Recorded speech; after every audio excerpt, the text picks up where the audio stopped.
This is Andy Purewal for Boxing News. I'm joined by a big baby, Jarrell Miller here in LA. Jarrell, you've been a busy man, a lot of media this week, so I don't want to keep too much of your time. But we had the official weigh-in this morning. You've told me it's just over £300, £30 lighter than the Daniel Dubois fight. Walk me through. You're looking leaner now than what you did then, but what's the thinking? Oh, what am I thinking? Oh man, we're gonna have fun in this fight, man. It's been a while since I had fun. 4 years since I was in a training camp and have all my trainers in one spot. Everything was on my own really. So I feel good, man. I prepared very well. Gonna see the best big baby. My last two top fights in knockout were at 317 and 314. And I'm walking around at 303 right now. So. Andy, when he got his ass outboxed by AJ, he was at 286. He basically weighed in at 275 this morning. You know what I mean? So he lost 11 pounds. So I think he's going to try. I think I'm just going to sit there and bang with him. But like I said, I got some tricks up my sleeve for this fight. When I spoke to him earlier in the week, he's actually adamant that he thinks that your styles will gel well because he'll be more of a counter-puncher. He expects you to be more aggressive coming forward. Is that the tale of the story of the night, if you will, or do you expect it to be different? I mean, listen, honestly, I'm a really good counter-puncher too. It's just that I need a fighter that wakes me up. Like if you watch me spar fast guys like heavyweight cruiserweight, and I'll tell you all the same, Big Baby's fast as shit. It's just sometimes it's the opponent that kind of brings it out of me. And with Andy, we know he's fast, we know he's explosive, he can throw combination, but I'm a very good combination puncher too. So the main thing right now is it's going to be a chess match. I feel the first couple rounds is going to be a chess match, but I know once I turn up on him, he ain't going to be able to keep up my pace. Average punches he'll throw is maybe 15, 20 punches around sometimes, you know what I mean? So we're trying to do 30 punches in jabs. So we're going to have fun. Joe, we know Andy hasn't been quite active in recent years. Do you think that will play a part? 110%. It's not even, smaller guys have ring rust. And big guys have even more ring rust. You know what I mean? Because we're bigger, we have to move more weight. So for him to come in there against a top 10 heavyweight after 2 years old, and a guy that's never been stopped, fuck what you think about the Dubois fight. Never been stopped, that's never been dropped, comes in hungry, mean, throw a lot of punches, and he's in shape now. And I'm gonna fuck him up. Do we see a stoppage? I'm gonna stop him. I'm going to stop him. It's gonna be a late stoppage, somewhere after the 6th round. I was saying 5, but I'm thinking like 7, 8 round. I'm gonna stop him. I'm not letting go decision. I'm not doing that. Joel, I have to ask as well, obviously you've had a bit of a heated back and forth with Jared Anderson. Well, not necessarily heated, he didn't really kind of engage with it yesterday, but what can you tell me about the rivalry that's stemming between the pair of you? My thing is this, when I was making my comeback, I believe I was fighting in Argentina against a journeyman, tough guy named Bracamonte. And, I wasn't really talking to nobody. I was just working on myself mentally and physically. I was still heavy at the time, but I got a decision win. Wasn't paying Anderson no mind. But because I was out of the picture, he was doing interviews, talking slick on Instagram, sharing photos, talking shit about me, and I really wasn't saying nothing about it. So now, I'm back in the mix, I'm doing what I gotta do. He was running his mouth before.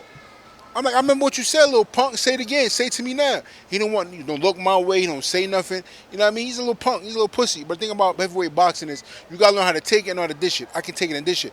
But it's one thing, you start doing shit outside of boxing, I'm gonna run up on him and fuck you up. You said an offer had been made to him and he 100%. Didn't. Yeah, what can you tell me? He said, nobody made an offer. That's a fucking lie. There was multiple offers sent to him. His team turned it down. But honestly, believe it or not, I think Bakole might even be the tougher fight for him in some ways because, with me, sometimes I kind of goof off a little bit. And then I beat you up. Bakole's not going to goof off. But from the bell ring, Bakole going to be on that ass. Straight up, man. I sparred Bakole. We were camp mates for about a month. He's the biggest vegetarian I've ever seen in my goddamn life. You know what I mean? Guy hasn't ate meat since he was born. You know what I mean? And there's few people in the boxing game I can honestly say that really have that warrior killer mentality based on where they grew up. Like I grew up in the streets of New York and Brooklyn and Belize. Like he grew up in the Republic of Congo. You know what I mean? He's seen a lot of crazy things. And he comes from a very rural family over there too. And he kind of escaped where he was living to go to Scotland.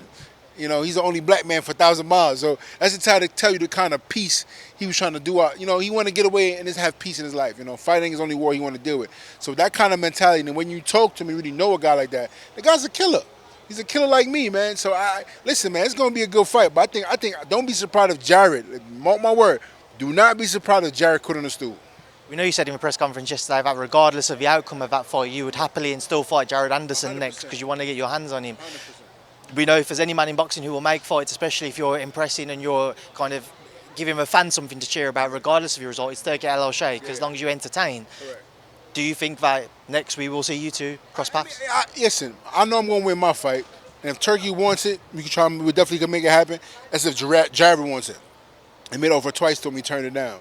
So after he take a loss, let's see.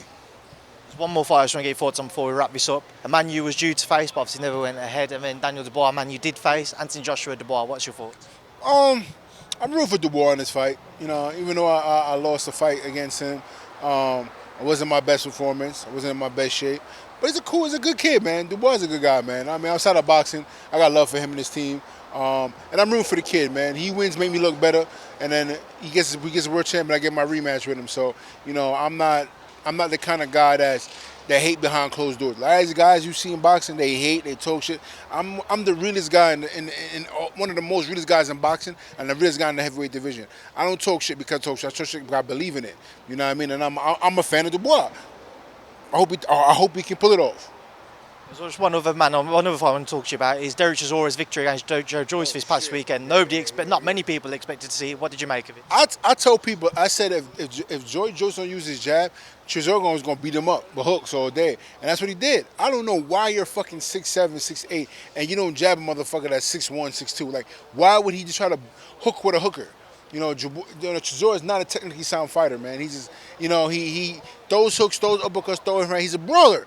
When you fight a brawler, man, use jabs and straight right hands. I don't know why he fought like that. It was a horrible game plan by Joyce. A textbook Chisora. Congrats to him. Jarrell, thank you for your time. Good luck on Saturday night, and I'll see you soon. Thank you, man. Appreciate you guys. Tune in, baby.